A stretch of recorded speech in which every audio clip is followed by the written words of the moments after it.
Hi friends, இன்றைக்கி mushroom gravy செய்ய போகிறோம் சப்பாத்திக்கு. வாங்க எப்படி செய்யலான்னு பார்க்கலாம்.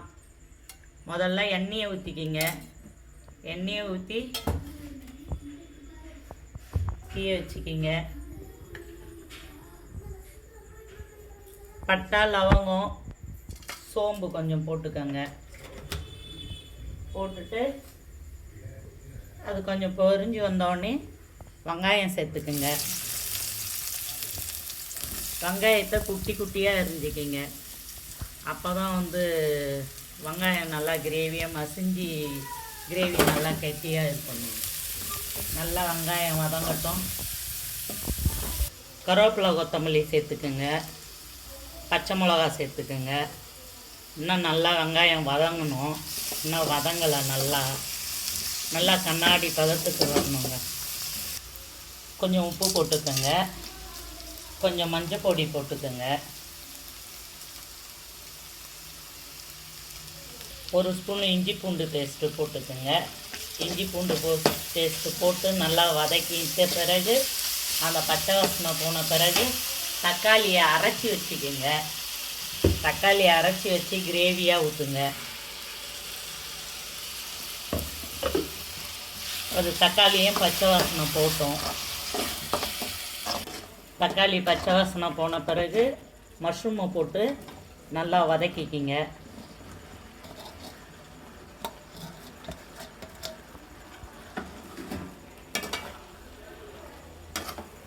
மஷ்ரூமில் தண்ணி விடும்.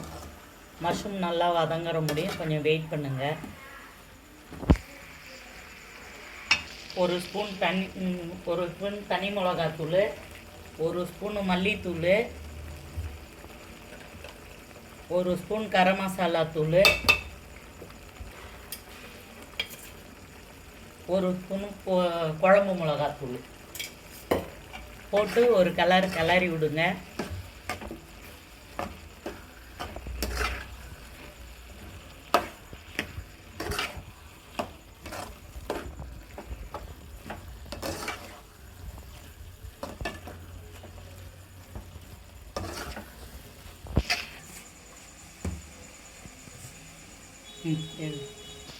எல்லாத்தையும் கிளறி விட்டுட்டு உங்களுக்கு தேவையான அளவுக்கு தண்ணி ஊற்றிக்கிங்க.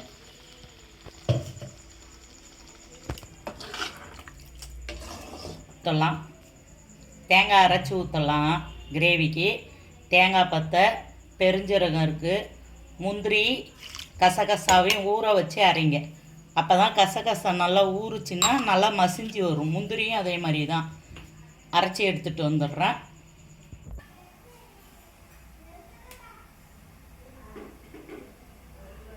தேங்காய் பேஸ்ட்டு விழுது அரைச்சின்னு வந்தாச்சு. வேணும்னா உங்களுக்கு ரெண்டு விதமாக கூட செய்யலாங்க. தேங்காய் அரைச்சி ஊற்றியும் செய்யலாம். இல்லை, எங்கள் வீட்டில் நிறைய பேர் இருக்கிறோம், 8 பேர் இருக்கோம். அதனால் நாங்கள் தேங்காய் அரைச்சி ஊற்றி செய்கிறோம். உங்கள் வீட்டில் கம்மியான ஆளுங்க இருந்தால் அப்படியே வெங்காயம், தக்காளி, மஷ்ரூமை போட்டு வதக்கி அப்படியே கெட்டியாக கிரேவி மாதிரியே வச்சு சப்பாத்திக்கு சாப்பிட்லாம், பரோட்டாவுக்கு சாப்பிட்லாம், தோசை, இட்லி கூட சாப்பிட்லாம். நாங்கள் இப்போ தேங்காய் அரைச்சதை ஊற்ற போகிறோம்.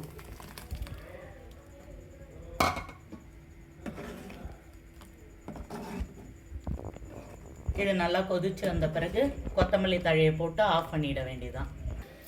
சைடில் சப்பாத்தி ரெடி பண்ணின்னு இருக்கிறோம். குழம்பு கொதிச்சுக்கிட்டு இருக்குது. குழம்பு கொதித்து முடிச்சு போகுது. கொத்தமல்லி தழையை தூவி குழம்பை இறக்கிடுங்க. நீங்கள் சப்பாத்திக்கு எப்படி செய்வீங்கன்னு சொல்லுங்கள். நாங்கள் 1/2 ஹவர் சப்பாத்தி மாவு ஊற வச்சாலே சப்பாத்தி சாஃப்டாக வரும். நீங்கள் எப்படி வாழைப்பழம்லாம் போட்டு பிசைவீங்களா இல்லை வெறுமனையாகவே பிசைவீங்களா? சொல்லுங்கள் கமெண்டில்.